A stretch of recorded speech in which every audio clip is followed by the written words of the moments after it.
Yeah, thanks, Matthew. Appreciate the invite. Happy to be here. I'm one of the co-founders of Scite.ai and am now head of academic relations at Research Solutions. We've teamed up with them. I also am a professor, associate professor of psychology at Murray State University here in the States in Kentucky. So I have some experience kind of from both ends, both as a professor, I guess three ends, as a professor, as a researcher, and as someone who is involved in the development and the promotion of the products, of AI technology itself. Yeah, hopefully I can bring some insight from multiple perspectives. Fab, thank you very much, Sean. And Thomas, if you want to go next. Thank you. Hi, everyone. Great to be here. I am Tom Shaw. I'm Deputy Director for Libraries and Collections at King's College London in the UK. I have worked in libraries, information, knowledge throughout my career in various different types of library, predominantly in the HE sector. And I've got a particular interest in the intersection between libraries, digital and tech, really interested in the kind of interplay between those things, the opportunities that digital offers libraries, and particularly the way that digital has really transformed libraries in all sorts of ways over the past couple of decades. So, I think this is a really, really fascinating space. So, yeah, really, really keen to be part of the discussion. Thank you very much, Tom. And Ken?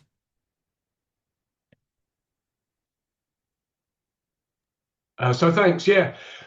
I've been involved in AI for a long time. In the last century, I was involved in a very small way with an AI project at City University. It was a kind of chatbot. I don't think we use those words, but what I want to say is, AI's got a long history. We tend to think of it as just popping up with ChatGPT, but it's been around for a long time. So I run a consulting company. I've been working here for about 15 years, a small consulting company. Before that, I was selling library systems around the world. So I've always been involved in technology and libraries. The other area I'm currently involved in since February is an AI startup that's using AI in terms of gathering user insights. So it could have done the library's futures reports. So there's lots of applications for AI. I did some work with AI discovery about 5 years ago with NHS, a discovery tool then. So yeah, it's been warp and weft to me for quite a while, and I'll be interested to get involved in the discussion. Thanks very much, Ken. And hopefully AI doesn't get good at hosting webinars, otherwise I'm in real trouble. So I think I'll start off just by putting a question basically to everyone, and whoever wants to come in on it first can do. But one of the key themes that we touch on in the report is around librarian confidence, and that's something that we've just talked around there, and how librarians, from what they've told us, have loads of confidence in skills like critical thinking, research methodology and research skills, analysis, digital literacy. Um, but how that confidence decreases when we apply that specifically to AI. And my question to start us off is, to what extent do you think that librarians, or indeed anyone, students, researchers, staff, to what extent do you think they need genuinely new skills to address AI? And to what extent can we recontextualize some of the skills that we already have? I think a Donna? classic case for retextualization is prompt engineering. Famously, there was that ad, I think, that got round social media that someone was advertising for a prompt engineer at $300,000 a year. And, there was a comment, well, isn't this just what librarians have been doing for years? And so get better pay and call yourself a prompt engineer. But I think there's something about that illustrates that recontextualization, that there's a lot of skills that librarians have. But one of the skills they don't have, and I say this with some pain, is they're terrible at marketing themselves. So maybe when we think about skills, when I've talked to people who've come into the library technology industry from outside, one of the things they say is, what a fantastic industry to be in. Why are librarians so bad at marketing? And I'll just jump in on that if I may. I think that's a fantastic example from Ken, and I agree wholeheartedly that I think those emerging roles like prompt engineer, I think librarians are really well placed to capitalize on that sort of thing. I think the extent to which particularly generative AI is utterly revolutionary and throws out everything that came before it, I think that has been overstated, and I think there is very much a case here of this is an evolution, it's a next step. Ultimately, we're still talking about using these kind of tools so that I, as a user, need to know something that I don't currently know, where previously I might have used an information retrieval platform of some kind. Now I'm using generative AI, but in the broadest sense, what I'm doing is still effectively the same, which means that the skills that librarians need to be able to work in that context are not that different. They can often feel, I think, more different than they might be. I do think we as librarians can sometimes be quite modest about our own skills, what we're able to do, when we've absolutely no need to be modest. And I think absolutely we need to be bold, we need to be outspoken, we really need to assertively claim our place in this space. Absolutely. I think there are many examples of people who are doing that really well, but I think there is certainly there's more of that we can do. I guess one final point to add is that there's something perhaps about generative AI particularly that is it's very much that sort of sense of almost being a black box type system. So whereas with earlier versions of systems, we as librarians, I think, perhaps find it a little bit easier to explain some of the technical side of what was going on behind the scenes. That is perhaps one of the areas where we do need a little bit of extra knowledge, is perhaps a slightly deeper understanding of what is going on behind the scenes, what are some of the technical processes involved, and perhaps a little bit of that understanding might help to build some of that confidence as well, and might help to reassure us that we are absolutely positioning ourselves in a space where we're meant to be. Absolutely. And Sean, do you want to come in on that? Yeah, no, I think I pretty broadly agree with everything that's been said so far. I think part of the problem to what Thomas was saying is that even to the people who work directly on this technology, it is even to them a bit of a black box, and so that challenge is a very hard sort of problem to solve. I think what I would say more directly to the question itself, 90% of what we want, and I think about myself, as a professor, 90% of what I want to teach my students in terms of source evaluation, information literacy, all of that is the same as I would teach if they were just using Google. So there's like 90% of the stuff that's actually the same. I'm just transferring it to a different context when I talk about using, Scite Assistant, our tool, or any AI tool. But I think the thing that we have to keep in mind is the remaining 10%. While that's a relatively small percentage of the stuff that we teach our students, there's a lot going on in that 10%.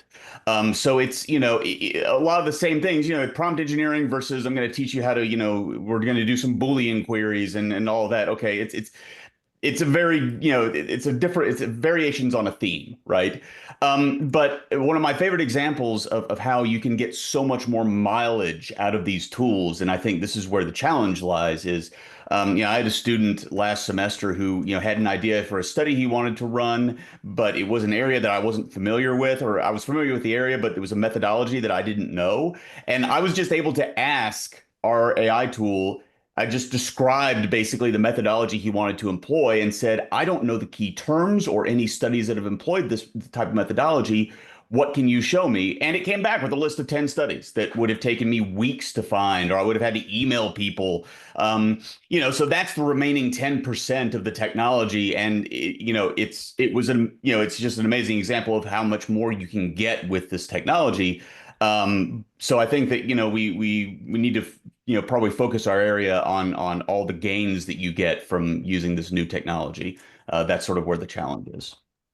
Yeah, I know, I agree, and I think it's the balancing of those things is tricky. And again, it was one of the major themes that kind of came um, out from our discussion this morning.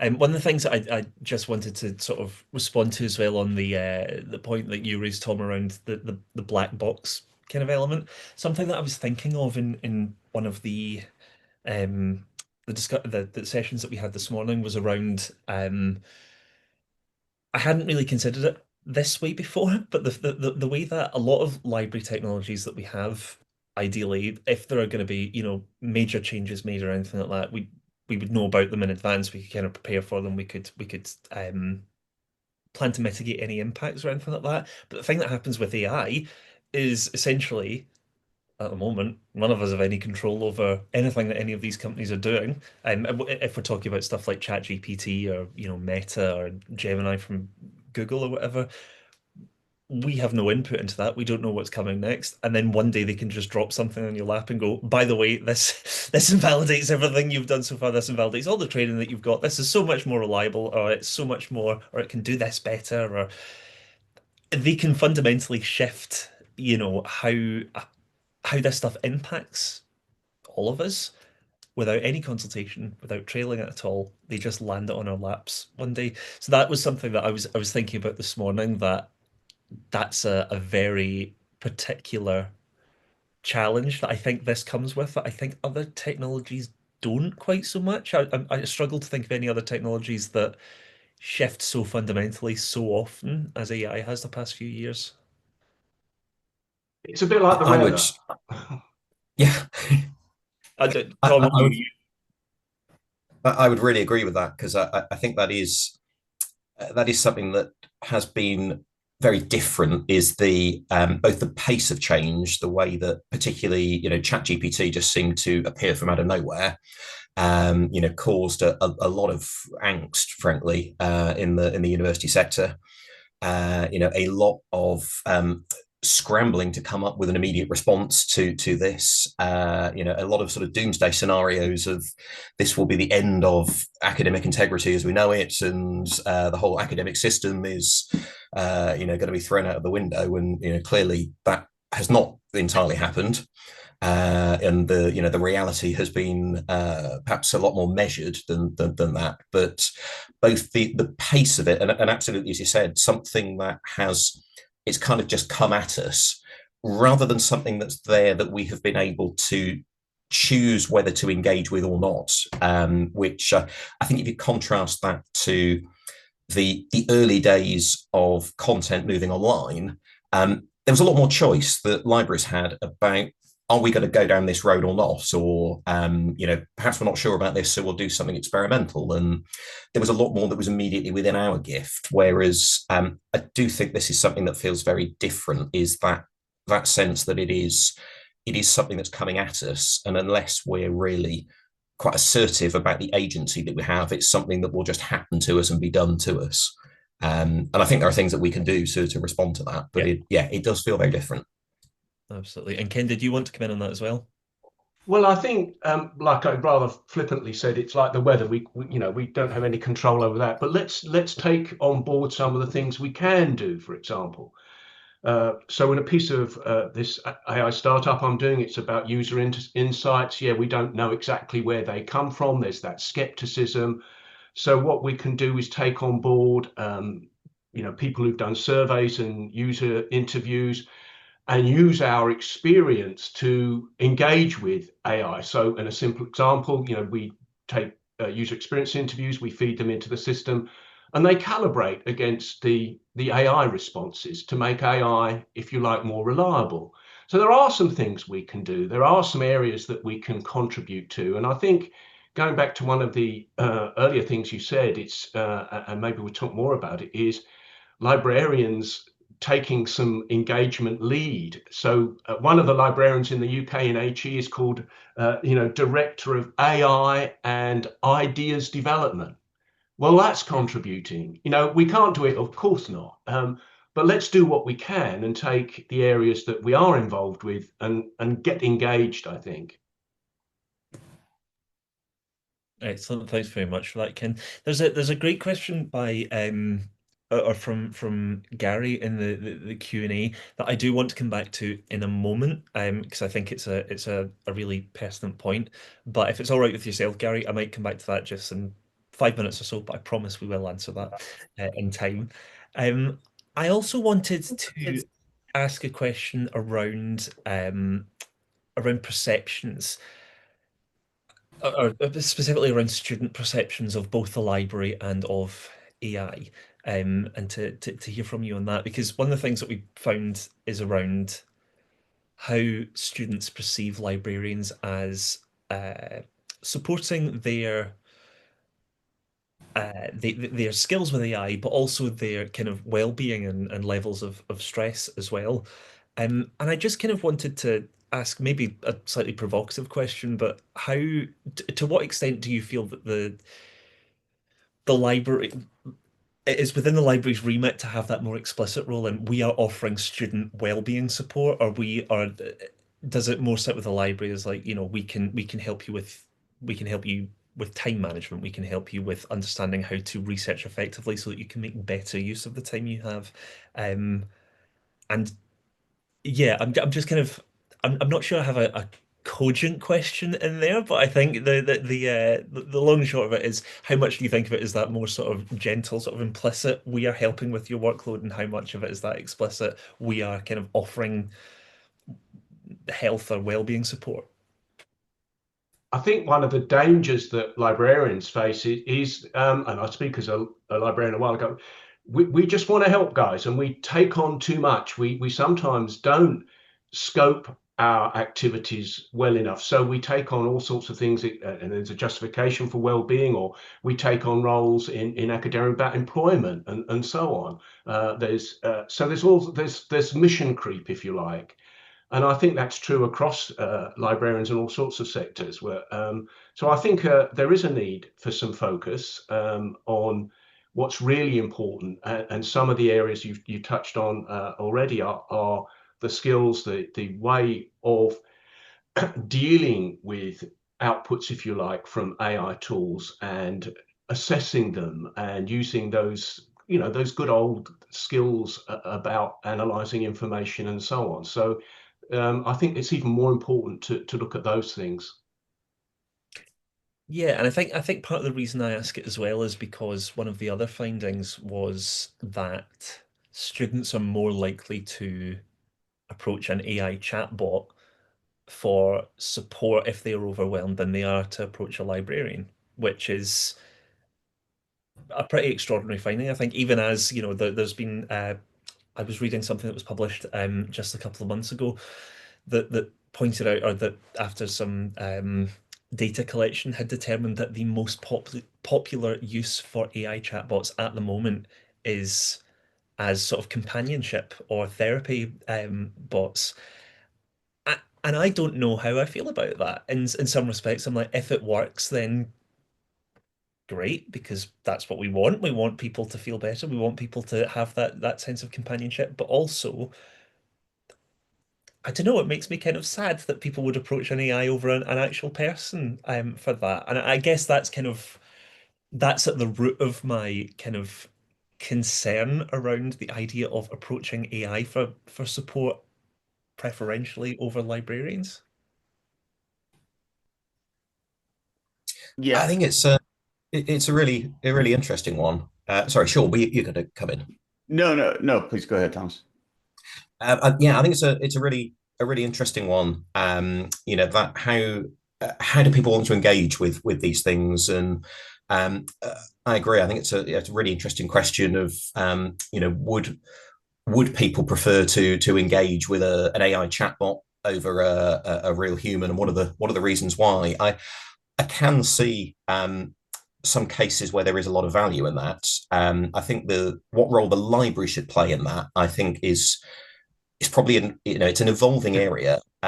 Having said that, I think there's already quite a strong role that the library does play in terms of well-being, particularly around the physical spaces, the way that students will often identify with those, will see those as safe spaces.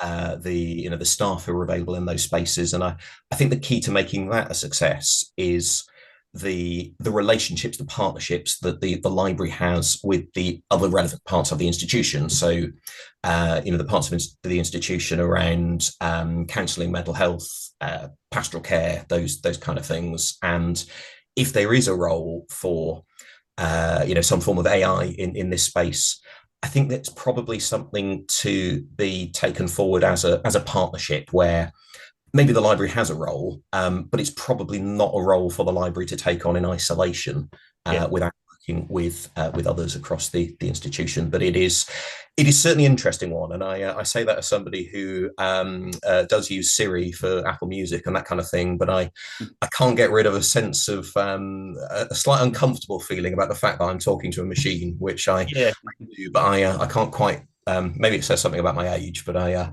can't quite let go of a slight sense of weirdness when I do that. No, I think that's fair, and I think the point that you raised there as well around like providing the safe space and that sort of thing. Yeah. Like, I think another thing that's kind of at the root of my thinking on this question and how I'm sort of processing this idea that they're more likely to approach an AI chatbot than they are a librarian is that maybe there is this disconnect of not necessarily thinking of the library being a safe space as a sort of well-being intervention almost. It's like it's just sort of taken for granted that it's there and actually we can go there. So when you ask, who do you go to for support? They don't necessarily say librarians because they don't necessarily associate all the stuff that we're already doing as being part of that support. I also just wanted to shout out there was a comment from Janice that I think is actually a really good point that I hadn't thought of, but it's around this idea that it might be that more than anything, the AI tool is non-judgmental. It might be that, it's that's a really important point, particularly when dealing with mental health and that sort of thing. Sean, sorry, I interrupted you. You were going to come in on that. No, you actually were going exactly where I was going to go. I mean, the number one thing that I hear from students, or among the number one things I hear from students, this interaction happens all the time where, where we're working on some kind of project or whatever, and it will come to fruition that they had some sort of critical question about the project or about the assignment or about the theory or whatever. And I say, hey, we've been having class for months now. Why didn't you ask about that? And then, the modal response is, well, it seemed like it's a stupid question. I want to embarrass myself, right? Well, at least at the moment, nobody cares what the AI tool you're using thinks about you. And there's a long literature of, like what people will actually Google is sort of fascinating, right? People will Google sort of really oddly intimate questions. So I feel like there's and this touches on the being a non-judgmental, space. I feel like there's a lot of that going on. Now, exactly what to do to improve that from the library's perspective, that's a well, kind of coming back to the point earlier, that's almost a marketing kind of question or a perception question. Yeah, absolutely. And I think I can see points both from Lucinda and Lauren here that I think are important. Lucinda mentions that for librarians, it might be that they have more of a signposting role, that sort of thing, which again is still an important role if a student comes and needs that support. It's absolutely a valid thing for a librarian to go, I know where you can get this and I can point you in that direction. But again, it's stuff like that that might not necessarily actually be thought of as a health or well-being intervention as such. And I saw as well it was from Lauren. Lauren had mentioned that she doesn't necessarily think a librarian should be a source of pastoral support, but that it would make sense for students to seek help from elsewhere, while if they're in circumstances where the departments, the support services that normally deal with that kind of thing are underfunded or they're oversubscribed or that sort of thing. So I think that could account for people turning to AI as well.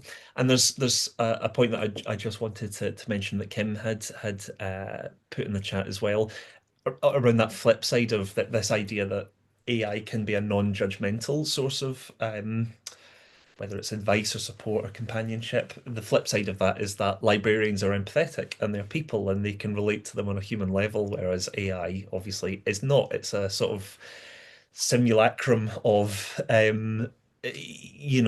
kindness and understanding and support. So I think it's an interesting one. Like I say, for me, and I don't know if anyone else wants to respond to this, but for me, it's that sort of thing of, well, if it's working, if it's helping someone, then I'm fine with that. But I'm also cognizant of the dangers of it as well, and how I would hate to think that that was the only support some folks were getting. But yeah, I would like now to turn to the question of marketing, which has already come up, and about academic and student outreach. And I will clarify, we have about 25 minutes left in the session. I am not expecting us to solve all the problems and, answer all the challenges, but I think it's a really good topic to focus on, because I think it's such an important one, particularly in light of some of the results that we have in the white paper around how students see the library and who they look to for their guidance. I want to come back to Gary's question that I've mentioned already. Gary says, good point about marketing. Can we talk about marketing as something that should be aimed at the faculty who, by and large, engage less with the library and or fail to make room in their syllabus for information literacy instruction? Libraries and librarians need their buy-in. I think that's a crucial point. What we often hear is that it's actually sometimes not a difficult job to convince the students to use certain services or to approach the librarians. Actually, sometimes it's talking to academic staff that can be quite tough, or getting them to point in the direction of the library. Tom, do you have any thoughts on that, and how librarians can work with faculty and approach faculty to really secure their buy-in? Sure, I agree. It can be a challenge. I think I would start by saying, I think librarians across the world are doing, great things around this, and I think there are so many instances of great relationships being built with faculty, of librarians being real experts at understanding people, understanding how to connect with them, understanding how to pitch things in a way that will resonate with people, to build and develop and grow relationships. And quite rightly, most academic libraries see that as a really key part of what they do, that sense of the library being intertwined with the wider institution. A colleague of mine once described that as being kind of like the fungal network underneath the soil, that the library should be intertwined in that that kind of way across the institution. And I think librarians are great at doing that, and it's a really key part of what we do. But absolutely, they're reaching every faculty to the extent that we would want to is often a challenge. I think there are factors such as institutional culture that I think can help or hamper that. So, if I think about some of the institutions I've worked in, having a senior champion of some form, either officially or kind of tacitly or unofficially at a very senior level, can really help. So I can think of a few examples of people where they've not explicitly been the person at leadership level in an institution who leads the library or has the library in their portfolio, but they're passionate about the library and they get the library.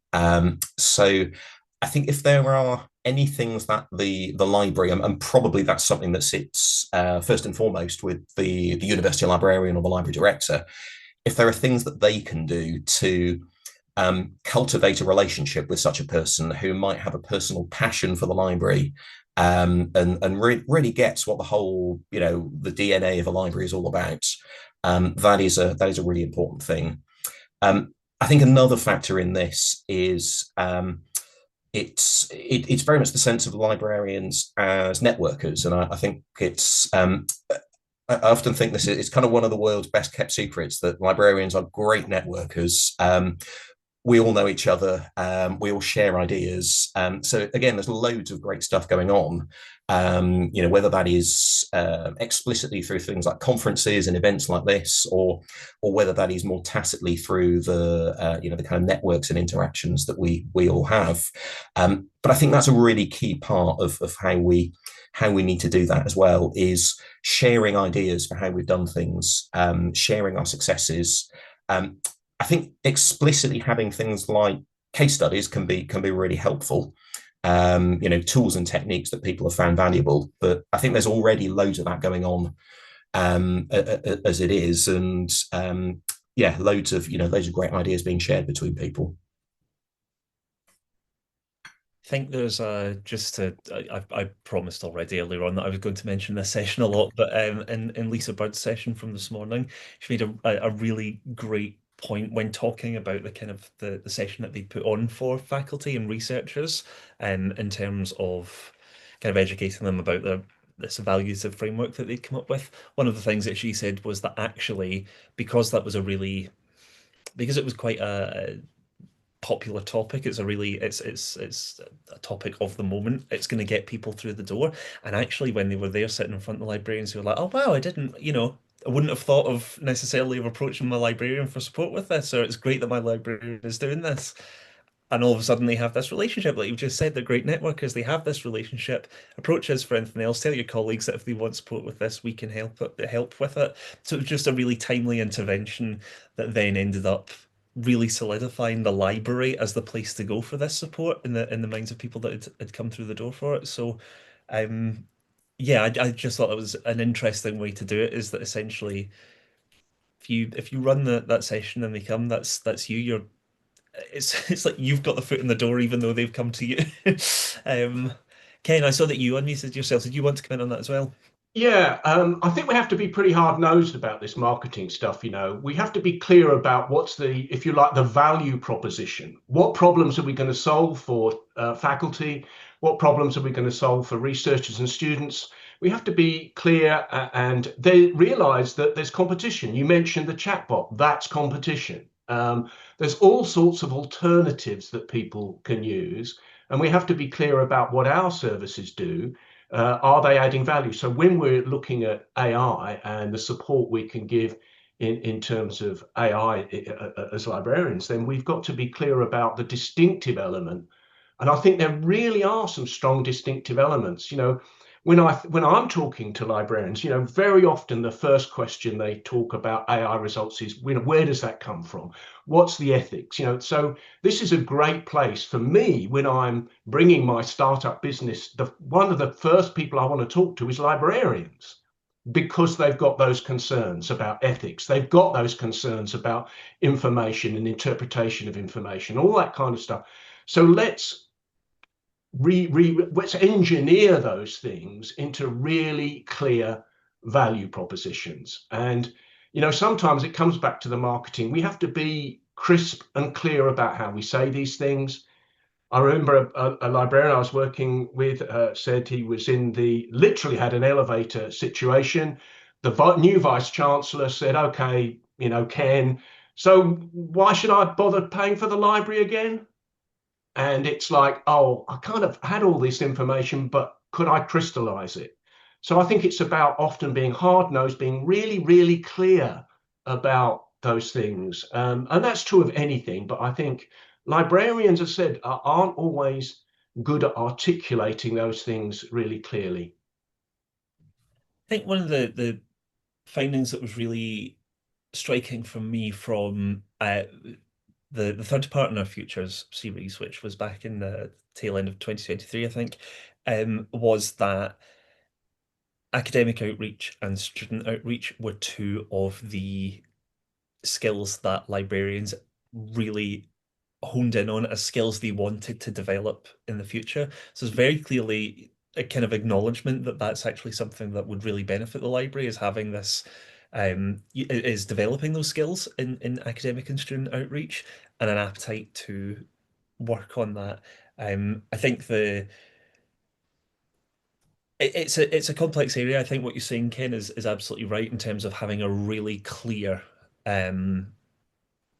value proposition. Why is the library the best place for this? Why is the library so suited to dealing with this? And why should it be the library above, AI chatbots, above online resources that you go to? Why should you approach us? So I think that's an important part of um the the plan there. I think also kind of developing um a really clear strategy that's shared among, with all colleagues basically within the library. This is how we're doing it. This is, these are the guiding principles that we'll take forward, regardless of the kind of outreach that we're doing. I think something that we often see, and Sean, I'd be interested to hear from your perspective as well, working for a vendor company. Sometimes when we are introducing things to institutions, one of the things that they report back to us is that the way they've made a success of things is to have a kind of,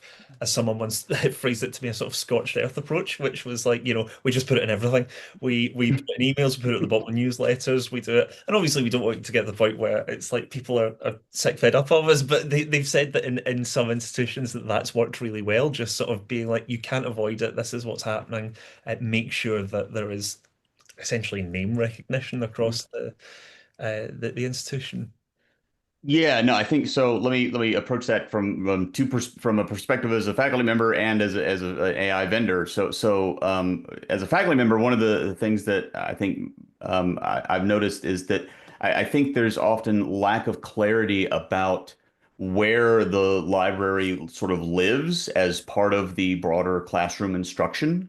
And so that scorched earth policy, Matt, that you were talking about, I mean, that speaks to that, right? Because that I get it, I totally get it, but it also makes me think. I don't know when is the appropriate what is the appropriate course for me to have a librarian come in and talk about, XYZ. Have the students already heard this in three other classes, and all I'm doing is just burning through a day or two of course time, with stuff that they already know. And so I think that's actually sort of the logistics, and knowing where that stuff lives in the broader sort of campus environment is actually a big part of the challenge.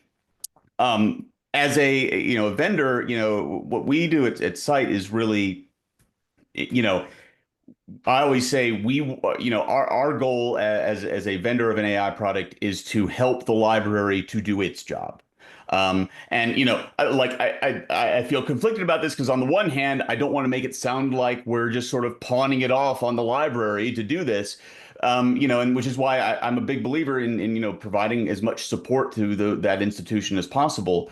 But the reality is that individual librarians, know what their institutions need. They know where the pain points are. They know where you have a much better idea of what kinds of students they're serving, what faculty are doing, what research, what graduate programs need what kind of help. I'm a big advocate of localized knowledge, and that localized knowledge is really embedded at the library. So from our perspective, I think of us as being in a support role. We want to help y'all in the library serve your community, serve your students and faculty.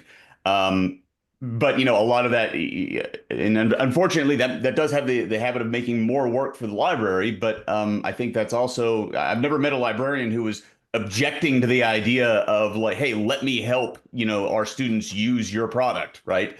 So hopefully that isn't too heavy a lift. Yeah. Yeah, I think as well what's from what we often hear, what I often hear as well is that or what I am very aware of is that there are already so many demands on librarians and on librarians' time. And I don't think, unfortunately, with the financial situation the way it is in the UK and in the US, I don't think any library is sort of spoiled for budget or money at the moment. I think equally time, it is not always in ample supply. And I'm aware that what we're doing a lot of today, and I don't just mean in this session, I mean throughout the whole day, is, essentially recommending new things that librarians can adopt and learn to do and implement.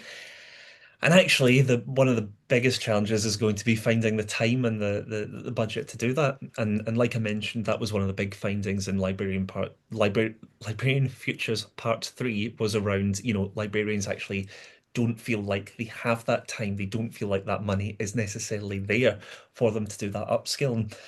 And I guess a question to all three of you, and also a question that I would like to kind of ask the audience, and please do put in the chat, is if you have any advice for librarians that do want to learn new skills or do want to implement these things, that do have big ideas, because it's one thing for them to it's one thing for us to recommend approaches and one thing for them to have ideas. It's a very different thing to actually find the time to implement them. So that's a big question, but anyone got any thoughts on how to begin to put that into practice when time and money is in such short supply?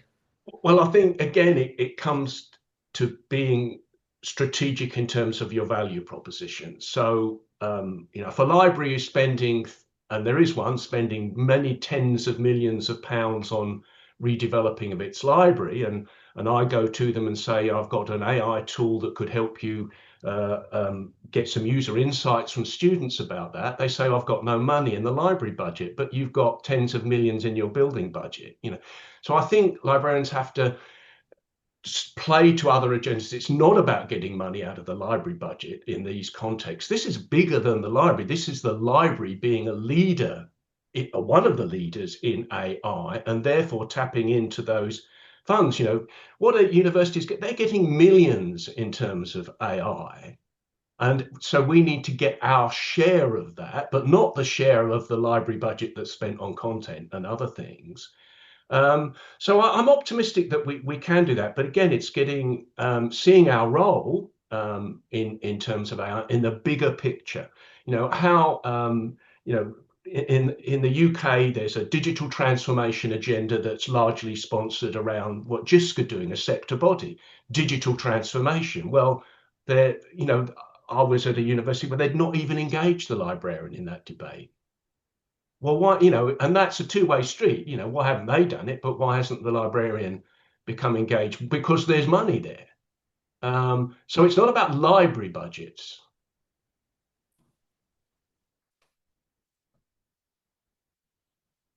I think that's an interesting point around budgets, and that's something increasingly I'm seeing, that the slightly more fruitful avenues are often from the wider institution or beyond. So if I think about the research space, for instance, there is money that on occasion libraries have been able to tap into, that has come through the Research Excellence Framework in the UK, for instance. There's funding from those kind of sources that, as Ken described, it's not part of that core library budget. So we're not having to make the difficult decisions about, do we fund this really important database, or do we fund this piece of software that we'd really like to help us to do something better. I think that is part of the solution, is looking at what's a greater diversity of funding sources. Admittedly, that is a real challenge, though, and I'm not for a moment suggesting that that there are lots of easy ways of doing that. And I think libraries have already done a great job of capitalising on those opportunities. I think the other thing that I would throw into the mix, and this is perhaps a slightly more niche thing, but certainly something that I found advantageous, is any opportunities to work with vendors as development partners, where there may sometimes be a lower cost attached for that product if you get involved as a development partner. Typically a lot of opportunity to help to steer a product in a particular direction, to ensure that you get something that is better designed for our particular purposes, so that it does what libraries really need. But certainly something, if I think about a few examples where I've been involved in that, there's been a lot of benefit for the library there. Clearly there's a time commitment, and that doesn't necessarily solve that one. But I think there are other advantages that can really play to the benefit of libraries, and really help us. We're all in the same space, of course, and there's very much a sense of we need each other, and I think it's quite a tangible way in which we can work together to get something that works for all of us. And Sean, is there anything that you would add to any of that? No, I mean, I think I agree with everything Thomas said. No, I have nothing to add. I am without words. That's allowed. That's absolutely fine. Thank you very much, Sean. Well, I hate to say it, but we are approaching time this afternoon, and it feels like we've only really just got started. It feels like we could probably talk for a while longer yet. But I don't want to keep you too long, and I don't want to. I want to give everyone a chance for a quick coffee break before we go into our discussion groups as well. So I think for now that's where we'll have to leave the discussion. But I'm sure that we could. Yeah, I'm sure we could talk for hours yet about the ways in which the academic library can both support students with AI, but also can raise its profile. But for the time being, I'll say thanks very much, Tom. Thanks very much, Sean. Thanks very much, Ken. Really appreciated you. I really appreciate you taking the time today. And yeah, I'm sure everyone in the chat as well. I can see comments kind of coming in just now. I'm sure everyone else appreciates it as well. So thank you very much for taking the time. Thanks. Thank you.